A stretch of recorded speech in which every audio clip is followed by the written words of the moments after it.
Ala, ito mali. Ito mali mama, kasi nalang kay Jerwa. Ngayon, kamay-kanya ko natin na kasama sa kasagaysay. Ang sakit. Sabi ko kasi sa'yo, pag maligo ka ganito, gawin mo. Lagyan mo ng konting tubig, ganito mo. Parang nagsalon. Salon natin yung buhok mo. Ayaw ko. Kaso, utong ka lang natin.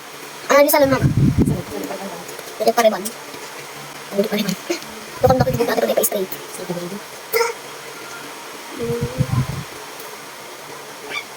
Ako na naman pagkaraw-rawan mo. May pililis sa inyo eh. Sakit to. Salon pa lang natin. Pero siyempre kasi, ano yung nga ng photo mo? Mama, kanak kang aginis tanda ma. Ano man yung next time? Hindi duli ko. Pagkaraw. Ano? Ito yung nga nagsakit. Yung sakit kasi may kalat dyan, may kalat ng photo. Yung may isa ulit kayo. Yung may isa mo. Ah, oh my God.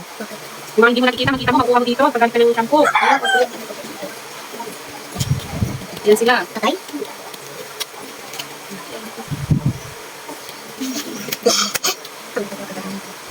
Ano lang, agila ko. Ayan ko. Ayan ko yung maliliit ko.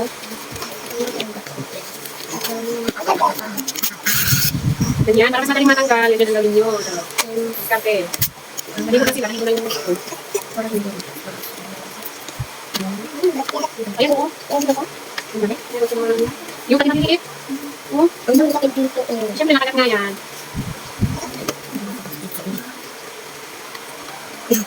Ikan ko ba sa? Ayan ko. Naglaro si nanay. Naglalaro ako kay mama. Gati-gati. Mga gati-gati dito. Kaya nga makati talaga kasi nga nag-ano yung... Magati-gati. Kaya nga nag-ano yung mga katunggan na... Pati mga ano, isa.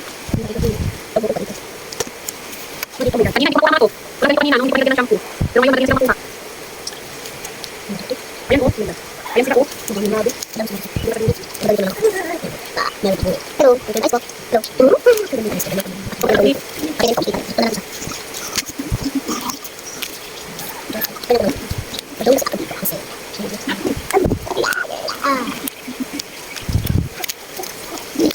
Ayan, hindi wala. Iban niya ang kutin ng kaibaw. Ayan sila po. Yung kaibaw ko. Pilitin nila lang na. Ay, bumasa na. Na yung nasabunan ng shampoo, natanggal na yung kuto niya, konti na lang, ulitin naman natin. Kailangan talagang tiyagain. Kaya tiyagain nyo mga mare na ano yung buhok ng anak nyo para mawala totally. Medyo malinis-linis na, hindi tulad nung una. Ayan, di ba? Fresh na fresh. Mahulog sa akin.